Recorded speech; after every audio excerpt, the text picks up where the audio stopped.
Hi everyone, कैसे हैं आप सब लोग। आशा करती कि आप सब लोग बहुत बढ़िया होंगे। सबसे पहले आप सभी लोगों को रक्षाबंधन की हार्दिक हार्दिक शुभकामनाएं। क्योंकि कल रक्षाबंधन था, इसकी वजह से मैं वीडियो अपलोड नहीं कर पाई। बट चलिए कंटिन्यू करते हैं। तो हम देख रहे थे सीक्वेंस एंड सीरीज़, और सीक्वेंस एंड सीरीज़ में हम मेनली बात की हमने सीरीज़ के बारे में।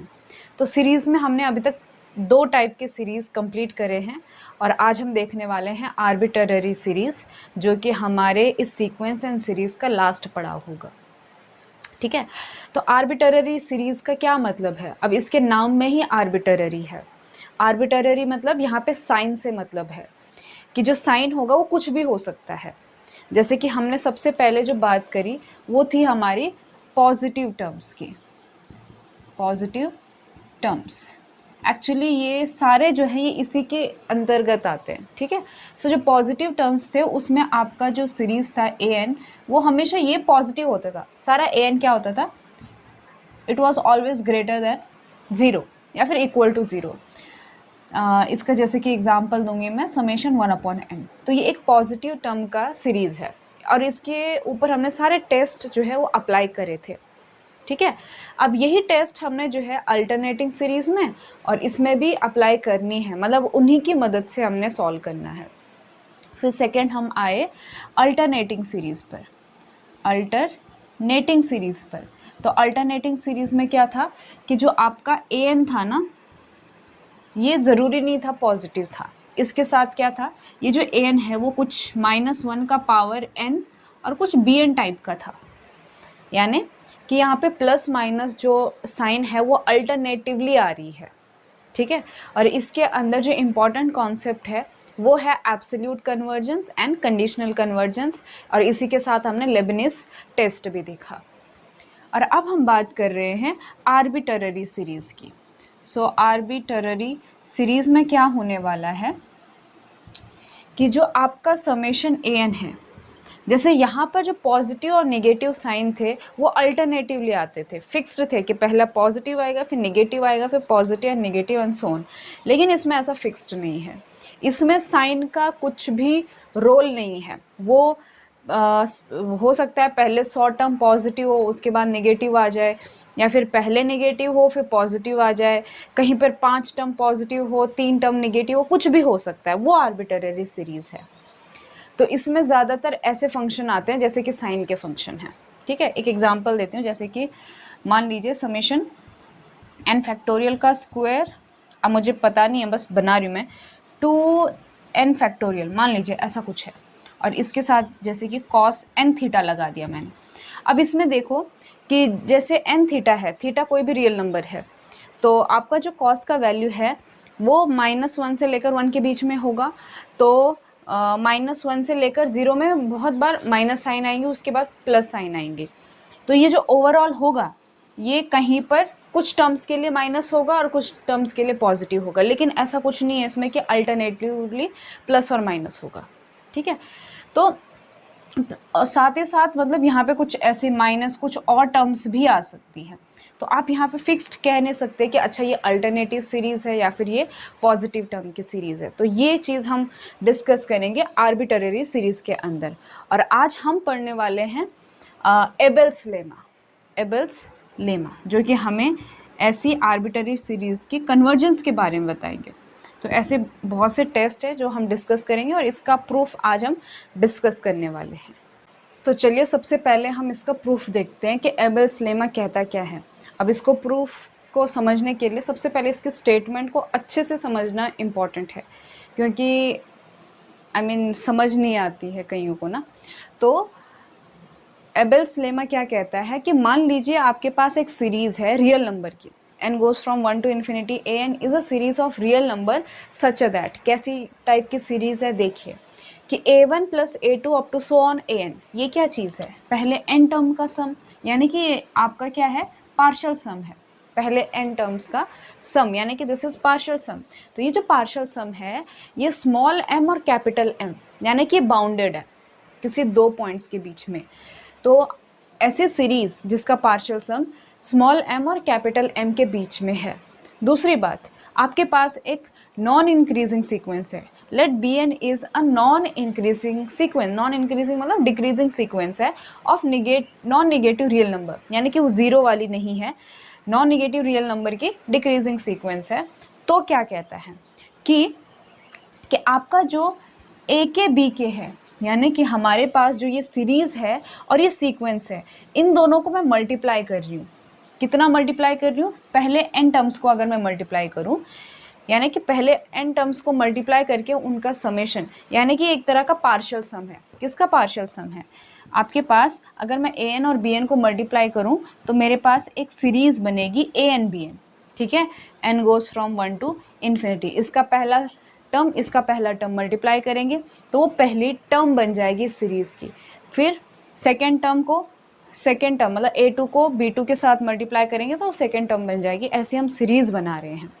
अब ये जो सीरीज़ है इसके बारे में ये क्या कहता है कि summation n goes from 1 to n a K b K, और you can say k goes from 1 to n a K b के जो है वो इन दो पॉइंट्स के बीच में लाई करेगी। कौन सा? स्मॉल m b1 और कैपिटल M b1।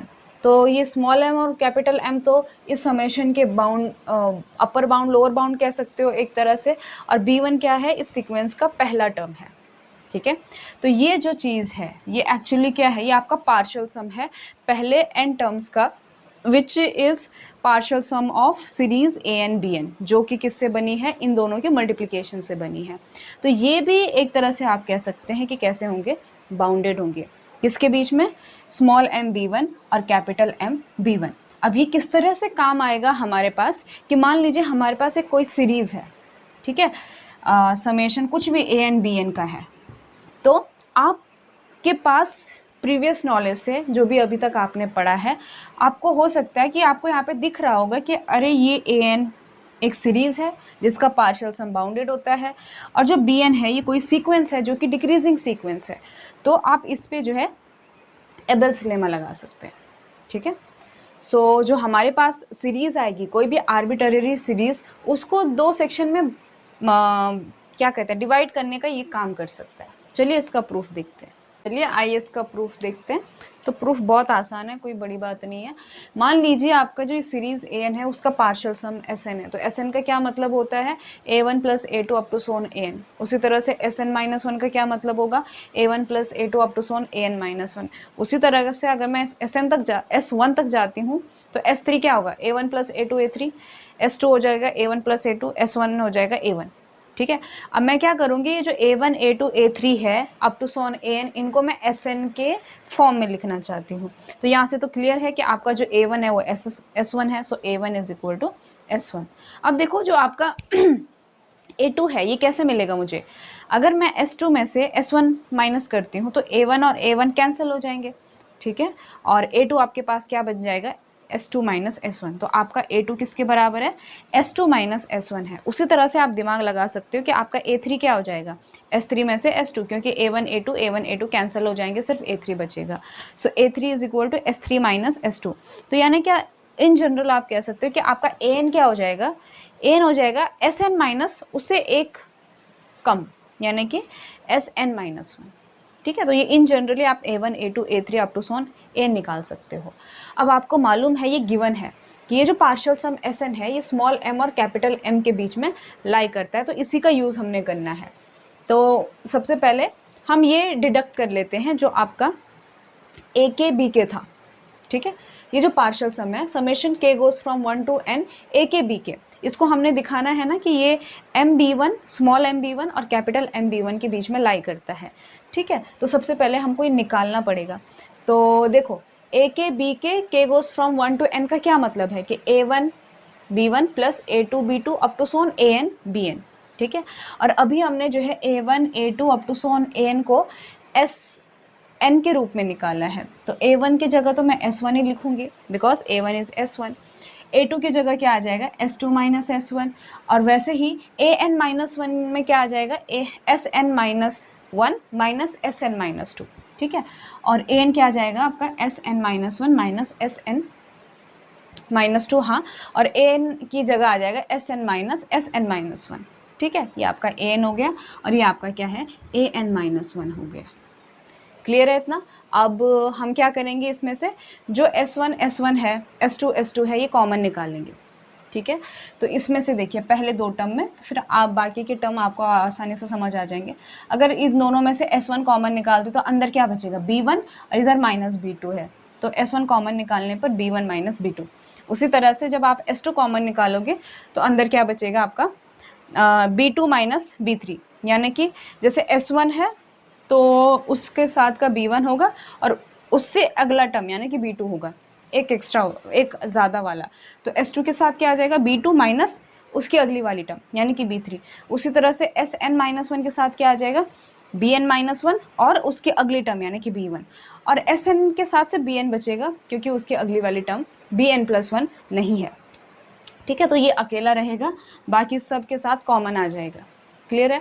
अब आपको मालूम है कि हम इसका यूज़ करेंगे पहले इस पार्ट का, कि आपका जो Sn है वो less than equal to m है, तो n ये फॉर ऑल n है, यानी कि आपका S1 भी लेस देन m है, S2 भी लेस देन m है, S3 भी लेस देन m है, एंड सो ऑन। तो देखो S1 भी लेस देन m है, तो मैं लिख सकती हूँ less than equal to S1 की जगह m, S2 भी less than equal to m है, तो उसकी जगह भी मैंने m, तो जहाँ जहाँ पे आपके Sn की टर्म्स है वहाँ पे मैंने m से रिप्लेस कर दिया और इनइक्वालिटी लेस देन और इक्वल टू हो गई। तो ये हो गया आपका m into B1 minus B2 plus m into B2 minus B3 and up to so on m into Bn-1 minus Bn plus MBn। Next step आप जानते हैं कि इन सब में से हम क्या कर लेंगे, m कॉमन ले लेंगे। चलिए पहले इतना आप नोट डाउन करेंगे। तो हमने जो अभी इनइक्वालिटी निकाली थी उसमें से m कॉमन निकाल देंगे। सो आपका summation k goes from 1 to n a K b K is will be less than equal to m, और बीच में ये सारा, ठीक है। तो देखो B1 minus B2, B2 minus B3, Bn-1 minus Bn and up to Bn। तो देखो आप B2 कैंसिल हो जाएगा, उसी तरह से B3 कैंसिल हो जाएगा, Bn-1 यहाँ पे Bn-1 हो जाएगा और Bn, मतलब सारे टर्म्स कैंसिल हो जाएंगे, सिर्फ बचेगा क्या आपके पास, B1 बचेगा। तो यहाँ पे आपने देख लिया कि आपका जो वो पार्शियल सम है किसका, An-Bn सीरीज़ का, वो किससे लेस देन इक्वल टू आ गया, MB1 से लेस देन और इक्वल टू आ गया है। उसी तरह से अब आपको मालूम था कि आपका जो Sn है वो स्मॉल m और कैपिटल M के बीच में लाई करता है, तो ये वाली चीज़ तो हमने यूज़ कर ली। अब क्या बचा, स्मॉल m वाला, तो आपका Sn जो है वो greater than equal to small m है, तो यहाँ पे ग्रेटर देन इक्वल टू आपका जो यहाँ पे S1 था, यहाँ पे आपका S2 था, यहाँ पे आपका Sn-1 था और यहाँ पे आपका Sn था, ठीक है। तो आपका जो S1 है वो भी greater than equal to m है, S2 भी greater than equal to m up to so on Sn, तो यहाँ पे ओवरऑल आ जाएगा ग्रेटर देन इक्वल टू, और जहाँ जहाँ पे आपके S1 S2 up to so on Sn थे वहाँ पे आ जाएगा आपका स्मॉल m, ठीक है। फिर से वही चीज़, स्मॉल m कॉमन निकाल देंगे, अंदर वही टर्म बचेगी, सारे कैंसिल हो जाएंगे सिवाय कौन, B1। तो आपका जो समेशन है वो greater than equal to small m B1 आ जाएगा। ओवरऑल आप जो ये इन इक्वेशन नंबर 1 और इन इक्वेशन नंबर 2 है, इन दोनों से आप ये कह सकते हो कि आपका जो summation a K b K k goes from 1 to n है वो greater than equal to small m B1 है और less than equal to capital M B1 है। कहने का मतलब ये है कि जो नई हमने सीरीज़ बनाई है, किससे बनाई है, ये ए के वाली सीरीज़ से और बी के वाली सीक्वेंस को मल्टीप्लाई करके जो बनाई है, इसका जो पार्शियल सम है वो बाउंडेड है, ठीक है। अब इसको हम यूज़ करेंगे तब आपको अच्छे से समझ आएगा। तो ये था आपका एबल्स लेमा, और हम अब देखेंगे in the next video lecture about Abel's test, फिर डिरिचलेट टेस्ट, ऐसे अलग अलग टेस्ट हैं, और फिर उनके ऊपर हम एग्जाम्पल सॉल्व करेंगे, तो आपको ये सारी चीज़ें क्लियर हो जाएंगी, ठीक है। So this was Abel's lemma, see you in the next video lecture.